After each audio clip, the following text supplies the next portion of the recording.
బులెటిన్లో breaking news చూస్తున్నాం. Telugu Desam party అధినేత చంద్రబాబు నివాసానికి సీనియర్ లీడర్లు క్యూ కట్టారు. చంద్రబాబు ఇంటికి అచ్చెన్నాయుడు, యనమల, నిమ్మల రామానాయుడు, నక్కా ఆనందబాబు, సత్యప్రసాద్ వెళ్లారు. సీట్ల ప్రకటనపై ముఖ్య నేతలతో చంద్రబాబు చర్చించే అవకాశం ఉన్నట్టు తెలుస్తుంది. తొలి జాబితా కోసం చంద్రబాబు పొలిట్ బ్యూరో ఆమోదం తీసుకోనున్నట్లు సమాచారం.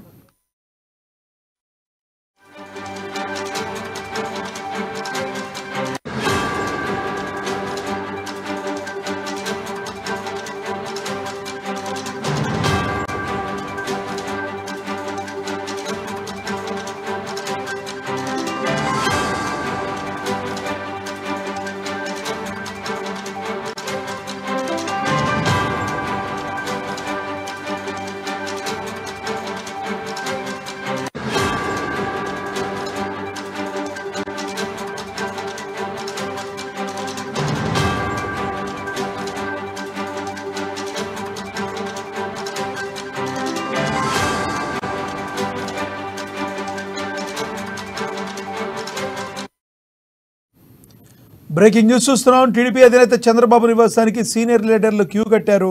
చంద్రబాబు ఇంటికి అచ్చెన్నాయుడు, యనమల, నిమ్మల రామానాయుడు, నక్కా ఆనందబాబు, సత్యప్రసాద్ వెళ్లారు. ఇదే విషయానికి సంబంధించి మరింత సమాచారాన్ని మా ఇన్పుట్ ఎడిటర్ శ్రీనివాస్ అందిస్తారు. శ్రీనివాస్, చెప్పండి. టీడీపీ అధినేత చంద్రబాబు ఇంటికి వరుసగా నేతలు క్యూ కట్టినట్టుగా తెలుస్తుంది. ఈ మధ్యాహ్నంలోపు కొన్ని సీట్లు ప్రకటించే అవకాశం కనబడుతున్నట్టుగా తెలుస్తుంది. టీడీపీ జనసేన పొత్తు కార్యక్రమాలకు సంబంధించి వీటిలో ఎన్ని సీట్ల వరకు ప్రకటించే అవకాశం ఉంది? వీళ్ళందరూ కూడా హుటాహుటిన టీడీపీ నేతలు చంద్రబాబు కలవడానికి గల ప్రధానమైన కారణం ఏమిటి? లక్ష్మీనాగ్, ఏదైతే మరికొద్ది సేపట్లో టీడీపీ జనసేన ఉమ్మడి జాబితా మొదటి జాబితా అధికారికంగా విడుదల చేయబోతున్నారు. మాజీ ముఖ్యమంత్రి చంద్రబాబు నాయుడు, జనసేన అధినేత పవన్ కళ్యాణ్ ఇద్దరు కలిసి కూడా ఉమ్మడిగా ఈ మొదటి లిస్టు అనేది ఉండబోతుంది అనేది స్పష్టమవుతుంది. మొత్తంగా 60 నుంచి 70 మంది జాబితాలో మొదటి జాబితాలో ఉండబోతున్నాయి.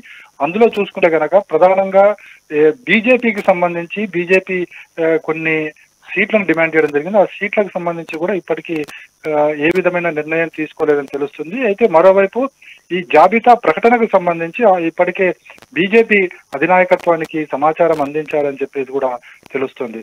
ఇక మరోవైపు చూసుకుంటే కనుక టీడీపీ అధికారికంగా ఏదైతే మొదటి జాబితా విడుదల చేయబోతుందో ఆ జాబితాకు సంబంధించి పాలిట్ బ్యూరో అనుమతి తీసుకోవాల్సి ఉంటుంది. సో పాలిట్ బ్యూరో అనుమతి కోసమే మరికొద్ది సేపట్లో టీడీపీ పాలిట్ బ్యూరో చంద్రబాబు అధ్యక్షతన సమావేశం కాబోతుంది.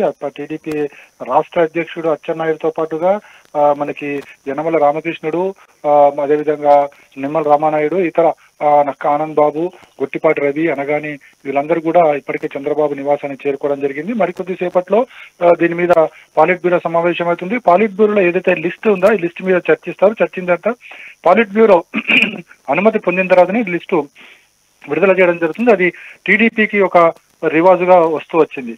సో మరోవైపు చూసుకుంటే కనుక క్షేత్రస్థాయిలో అనేక ఒత్తిడులు పార్టీ నేతల మీదకి వస్తున్నాయి. ఎందుకంటే ఇటు జనసేన నుంచి ఆశావాహులు ఎక్కున్నారు, టీడీపీ నుంచి ఆశావాహులు ఎక్కున్నారు.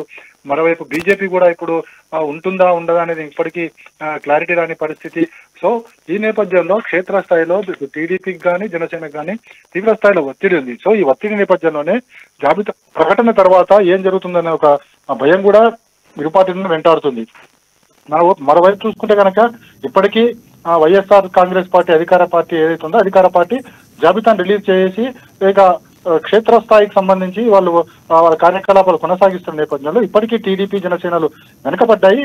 సో ఈ మొదటి జాబితా రిలీజ్ చేసిన తర్వాత నెక్స్ట్ కార్యాచరణ రూపొందించుకోవాలని చెప్పేసి కూడా టీడీపీ జనసేనలు భావిస్తున్నాయి. అయితే ముఖ్యంగా బీజేపీకి సంబంధించి ఇంకా క్లారిటీ రావాల్సి ఉంది. ఇప్పటివరకు కూడా బీజేపీ నేతలతో కలిసిన తర్వాత చంద్రబాబు నాయుడు కలిశారు, పవన్ కళ్యాణ్ కలిసిన తర్వాత కూడా దాదాపుగా 10-15 రోజులు కావస్తుంది. ఇప్పటి వరకు కూడా జాబితాకు సంబంధించి ఒక క్లారిటీ రాలేదు. అదేవిధంగా బీజేపీ ఏ స్థానాలు కోరుకుంటుంది, ఎన్ని స్థానాలు కోరుకుంటుంది అన్న దాని మీద కూడా ఇటు టీడీపీ కావచ్చు, ఇటు జనసేన కావచ్చు, ఎక్కడ కూడా స్పష్టత ఇవ్వలేని పరిస్థితి.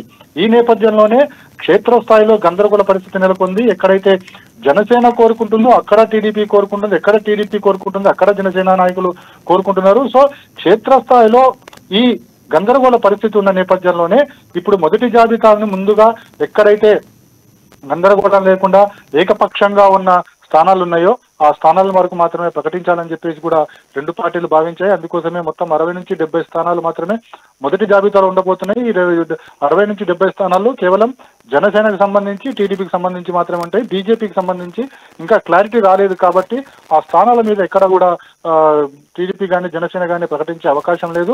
మరికొద్ది సేపట్లో టీడీపీ అధినేత చంద్రబాబు నాయుడు, జనసేన అధినేత పవన్ కళ్యాణ్లు ఇరువురు కలిసి మొదటి జాబితాను విడుదల చేయబోతున్నారు. క్షేత్రస్థాయిలో కూడా అదే స్థాయిలో ఉత్కంఠ నెలకొంది. అసలు ఆశావాళ్ళకందరికీ ఎంతమంది ఆశావాళ్ళు ఉన్నారో ఆశావాళ్ళకందరికీ టికెట్లు వస్తాయా, రావా, రాకపోతే నెక్స్ట్ వాట్ అన్న దాని మీద కూడా ఇప్పటికే పార్టీ నేతలందరూ కూడా వాళ్ళు సిద్ధమైపోయి ఉన్నారు. ఎందుకంటే ఇప్పటికే అధికార పార్టీకి సంబంధించి అనేక మార్పులు, చేర్పులు, జంపింగ్లు జరుగుతున్న పరిస్థితి చూసాము. నెక్స్ట్ ఇక టీడీపీ జనసేనల వంతు అనేది మాత్రం ఇక్కడ కనిపిస్తుంది. ఎందుకంటే టికెట్లు ఆశించే వాళ్ళు చాలా మంది ఉన్నారు, కానీ సీట్లు మాత్రం 175 ఉన్నాయి. అదేవిధంగా ఇప్పుడు టీడీపీ, జనసేన, బీజేపీ ఎన్ని స్థానాల్లో పోటీ చేస్తున్నా ఇంకా క్లారిటీ రాని పరిస్థితి. సో ఈ నేపథ్యంలో క్షేత్రస్థాయిలో అయితే ఖచ్చితంగా పార్టీ అధినేతల మీద ఒత్తిడి కనిపిస్తుంది. ఈ ఒత్తిడి మేరకే ఎన్ని స్థానాలు ప్రకటిస్తారు, ప్రకటించిన స్థానాల్లో ఇంకేదైనా ఒత్తిడి వస్తుందా, లేకపోతే ఇంకెవరైనా తిరుగుబాటు చేస్తారా అనేవన్నీ కూడా ఇప్పుడు టీడీపీ జనసేన నేతలు ఇద్దరు కూడా పరిశీలిస్తున్నారు. నెక్స్ట్ మొదటి జాబితా విడుదల తర్వాతే ఏం జరగబోతుందో చూడాలి లక్ష్మీనాథ్. ముఖ్యంగా 50 నుంచి 75 స్థానాల వరకు ప్రకటించే అవకాశం ఉంది. దీనిలో జనసేనకి 15 స్థానాలు ప్రకటిస్తారని, మిగతా స్థానాలు టీడీపీకి ప్రకటిస్తారని కొన్ని వార్తాపత్రికల్లో ముద్రించడం కూడా జరిగింది. అంటే ఎన్ని స్థానాలు జనసేనకి కేటాయిస్తారు, ఈ ఫస్ట్ లిస్టులో ఎన్ని స్థానాలు టీడీపీకి కేటాయిస్తారని పక్కన పెడితే, మీరు అన్నట్టుగా బీజేపీకి సంబంధించి ఏవైతే ఉన్నాయో ఈ చెప్పాల్సినవి ఉన్నాయో ఆ స్థానాలని ఇంకా క్లారిటీ లేదన్నట్టుగా తెలుస్తుంది. మరి జనసేనకి ఇన్ని స్థానాలు 10 నుంచి 15 స్థానాలని కన్ఫర్మ్ అనేది అనుకోవచ్చా ఈ ఫస్ట్ లిస్ట్ లో? లక్ష్మీనాథ్, అసలు ఇక్కడ పరిస్థితి ఎలా ఉందంటే టీడీపీ జనసేన పొత్తు మధ్యలో బీజేపీ కూడా పొత్తు ఉండబోతుందని చెప్పేసి ఇరు పార్టీలు ప్రకటించాయి. కానీ ఇప్పటివరకు కూడా పొత్తుకు సంబంధించి ఎవరు ఎన్ని స్థానాల్లో పోటీ చేయదలుచుకున్నారు, ఎవరు ఏ స్థానాల్లో పోటీ చేయదలుచుకున్నారు అనేది ఇప్పటి వరకు కూడా క్లారిటీ లేని పరిస్థితి కనిపిస్తుంది.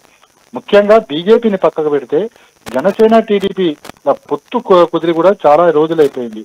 కానీ ఇప్పటికి కూడా రెండు పార్టీల మధ్య సఖ్యత అనేది ఖచ్చితంగా కొరబడింది. క్షేత్రస్థాయిలో మనం చూసుకుంటే గనక పవన్ కళ్యాణ్ ప్రచారం చేసుకుంటూ వెళ్తున్నారు.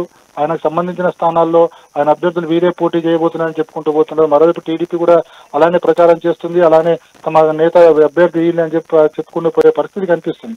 కానీ ఉమ్మడిగా ఒక వేదిక మీదకి వచ్చి తాము ఎన్ని స్థానాలు పోటీ చేయదలుచుకున్నది అనేది మాత్రం ఇరు పార్టీల ముఖ్య నేతలు కూడా చెప్పడం లేదు. ఇప్పుడు అదే పరిస్థితి పార్టీ క్షేత్రస్థాయిలో కార్యకర్తలు కూడా గందరగోళం నెలకొంది. ఒకవేళ టీడీపీ ఎన్ని స్థానాలు పోటీ చేయదలుచుకుంది, జనసేన ఎన్ని స్థానాల్లో పోటీ చేయదలుచుకుంది, బీజేపీకి ఎన్ని స్థానాలు ఇవ్వబోతున్నారు అనేది ఎక్కడ కూడా క్లారిటీ లేదు. ఈ క్లారిటీ లేకపోవడం వల్లనే మొత్తంగా కూడా ఫీల్డ్ లెవెల్లో అంటే క్షేత్రస్థాయిలో, నియోజకవర్గ స్థాయిలో నాయకుల మధ్య విభేదాలున్నాయి, కార్యకర్తల మధ్య విభేదాలున్నాయి. వాళ్ళంతా కూడా ఎవరికి వాళ్ళు తమ పార్టీ నేతకే టికెట్ వస్తుందని చెప్పుకునే పరిస్థితి నెలకొంది. తమ పార్టీ నేతకు టికెట్ రాకపోతే సహకరించేది లేదని చెప్పేసి గట్టిగా వేదికల మీద చెప్తున్న పరిస్థితి ఉంది. అదేవిధంగా పార్టీ కార్యకర్తలకు వాళ్ళు కూడా అదే విధంగా చెప్తున్నారు.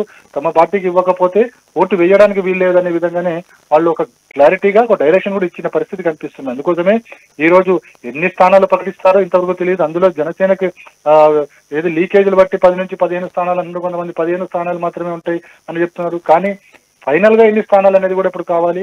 అదేవిధంగా ఎక్కడెక్కడ ఒకవేళ జనసేన కేటాయించిన స్థానాల్లో టీడీపీకి కావచ్చు, టీడీపీ రెబల్స్ గా మారే వాళ్ళు పోటీ చేయరన్న గ్యారంటీ లేదు. అదేవిధంగా జనసేన టీడీపీ పోటీ చేసే స్థానాల్లో జనసేన నుంచి బయటికి వచ్చి రెబల్ గా ఉండి వాళ్ళు పోటీ చేయాలన్న గ్యారంటీ లేదు. సో ఇదంతా కూడా క్షేత్రస్థాయిలో ఒక గందరగోళం నెలకొంది. ఇది కేవలం పైకి కనిపిస్తుంది, కానీ లోపల మాత్రం ఎవరెన్ని స్థానాలు పోటీ చేయగలుగుతుంది ఒక క్లారిటీ వస్తే గానీ, స్పష్టత వస్తే గానీ వాస్తవంగా ఏంటి అనేది తెలియకపోవచ్చు. Lakshminath, thank you Srinivas.